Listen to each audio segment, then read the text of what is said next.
Hi friends, welcome back.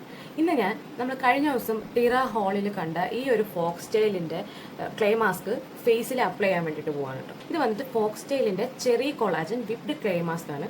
ഇത് അവർ പറയുന്നതെന്ന് വെച്ചാൽ സ്കിന്ന് കുറച്ചുകൂടി പ്ലംബിങ് സ്മൂത്തും ഒക്കെ ആക്കും, അതുപോലെ പിഗ്മെൻറ്റേഷൻ കുറയ്ക്കും, പിന്നെ സ്കിന്ന് കുറച്ചുകൂടി ബ്രൈറ്റൺ ആക്കും എന്നൊക്കെയാണ് പറഞ്ഞേക്കുന്നത്. അപ്പോൾ ഇത് ചെയ്യുമോ നമുക്ക് കണ്ടറിയാം. എന്തായാലും ഇത് ഫസ്റ്റ് യൂസാണ്. ഫസ്റ്റ് യൂസ് ചെയ്ത് തന്നെ ഒരു വലിയ ചേഞ്ച് ഒന്നും നമുക്ക് കാണാൻ പറ്റത്തില്ല. എന്തായാലും കുറച്ച് നാൾ യൂസ് ചെയ്താലേ നമുക്ക് കറക്റ്റ് ഇതിൻ്റെ എഫക്റ്റ് എന്തോന്ന് അറിയാൻ പറ്റത്തുള്ളൂ. ഇത് ഇവർ പറയുന്നതെന്ന് വെച്ചാൽ ആഴ്ചയിൽ 2-3 പ്രാവശ്യം, അതായത് 2 to 3 ടൈംസ് യൂസ് ചെയ്യണമെന്നാണ് പറഞ്ഞേക്കുന്നത്. അപ്പം ഞാൻ എന്തായാലും ഇത് അപ്ലൈ ചെയ്യാൻ പോവാണ് കേട്ടോ. എന്താവുമെന്ന് ദൈവത്തിനറിയാം. ഇതിൻ്റെ ഒരു പർപ്പിൾ കളർ മാസ്ക് ഉണ്ട്. അത് നമുക്ക് ഇഷ്ടംപോലെ റിവ്യൂസും വീഡിയോസും ഒക്കെ യൂട്യൂബിൽ അവൈലബിൾ ആണ്. പക്ഷേ ഈ ഒരു പർട്ടിക്കുലർ റേഞ്ചിൻ്റെ വീഡിയോസൊന്നും ഞാൻ അധികം കണ്ടില്ല. ഇത് ഞാൻ തന്നെ ഇരുന്ന് കുറച്ച് ഇൻഗ്രീഡിയൻസ് ഒക്കെ നോക്കി കുഴപ്പമില്ലാന്ന് തോന്നിയിട്ട് വാങ്ങിച്ചതാണ്. എന്തായാലും നമുക്കിത് അപ്ലൈ ചെയ്യാം. മറ്റേ പർപ്പിൾ മാസ്കിൻ്റെ സെയിം പാക്കേജിങ് ഒക്കെയാണ്, കളർ വ്യത്യാസം ഉണ്ടെന്നേ ഉള്ളൂ. ഇത് ഓപ്പൺ ചെയ്യുമ്പോൾ ഇതിനകത്ത് ഇതുപോലത്തെ ഒരു സംഭവമൊക്കെ വരുന്നുണ്ട്.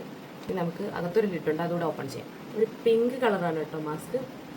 ഈ ലിഡിൽ തന്നെ ഒരു ലോഡ് പ്രൊഡക്റ്റ് ഉണ്ട്. താഴെ കാണാൻ പോയി ഇത്രയും പ്രൊഡക്റ്റ് വേസ്റ്റ് ആവുന്നുണ്ട്. ഐസ്ക്രീം പോലെയൊക്കെ ഉണ്ട്, പോയി തിന്നരുത്. ഐസ്ക്രീം അല്ല, വയറാണ്. ഫേസ് ക്ലീൻ ആയിട്ട് വാഷ് ചെയ്തിട്ട് വേണം ഇത് അപ്ലൈ ചെയ്യാൻ വേണ്ടി. ഇതിൻ്റെ ഒരു തിക്ക് ലെയർ ഫേസിലോട്ട് അപ്ലൈ ചെയ്തിട്ട് 15 മിനിറ്റ്സ് നമ്മൾ ഡ്രൈ ആവാൻ വേണ്ടിയിട്ട് വേണം. ബാക്കി ഞാൻ കണ്ണാടി നോക്കി അപ്ലൈ ചെയ്യും. അങ്ങനെ ഇത് ഞാൻ എൻ്റെ ഫേസിലും നെക്കിലും ഒക്കെ അപ്ലൈ ചെയ്തിട്ടുണ്ട്. അപ്പോൾ നമ്മൾ ഏതൊരു ഫേസ് മാസ്ക് അപ്ലൈ ചെയ്താലും നമ്മുടെ നെക്കിലും കൂടെ അപ്ലൈ ചെയ്യാൻ വേണ്ടിയിട്ട് ശ്രദ്ധിക്കണം.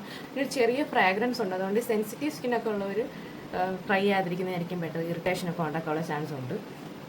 അപ്പം ഇനി നമുക്കൊരു 15 മിനിറ്റ് വെയിറ്റ് ചെയ്ത് ഡ്രൈ ആവാൻ വേണ്ടിയിട്ട്, എന്നിട്ട് വേണം ഇത് വാഷ് ചെയ്ത് കളയാം. അപ്പം ഇത് ഗ്ലൈക്കോളിക് ആസിഡ് ഉണ്ട്, അതൊരു മൈൽഡ് എക്സ്ഫോളിയൻ്റ് ആയിട്ട് ആക്ട് ചെയ്യും. അതൊരു വീഗൻ കൊളാജൻ മാസ്ക് ആണ്.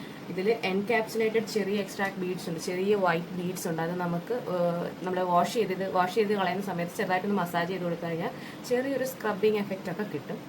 15 മിനിറ്റ്സ് ഒക്കെ കഴിഞ്ഞു, മാസ്ക് നന്നായിട്ട് ഉണങ്ങിയിട്ടുണ്ട്. ഇനി നമുക്കിത് വാഷ് ചെയ്തിട്ട് വരാം. ഓക്കെ, അപ്പം ഞാൻ ഫേസൊക്കെ വാഷ് ചെയ്തിട്ട് വന്നിട്ടുണ്ട്. ഇത് നമ്മൾ വാഷ് ചെയ്യുമ്പോൾ മസാജ് ചെയ്യുമല്ലോ, അന്നേരം ചെറുതായിട്ട് ഇങ്ങനെ പതയുന്ന പോലൊരു ഫീലൊക്കെ ഉണ്ട് കേട്ടോ.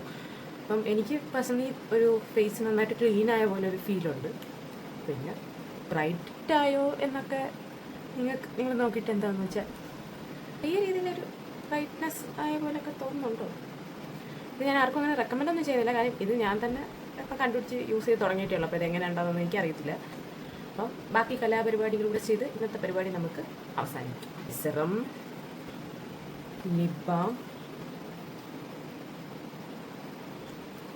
മോയ്സ്ചറൈസർ. ഓക്കെ, അപ്പോൾ അത്രയുള്ള ഇന്നത്തെ വീഡിയോ ഇഷ്ടമാണെങ്കിൽ ലൈക്ക് ചെയ്യുക, നിങ്ങളുടെ അഭിപ്രായം കമൻറ്റ് ചെയ്യുക. അപ്പോൾ മറ്റൊരു വീഡിയോയിൽ കാണാം. ചാനൽ സബ്സ്ക്രൈബ് ചെയ്യാൻ മറക്കരുത്. Bye bye.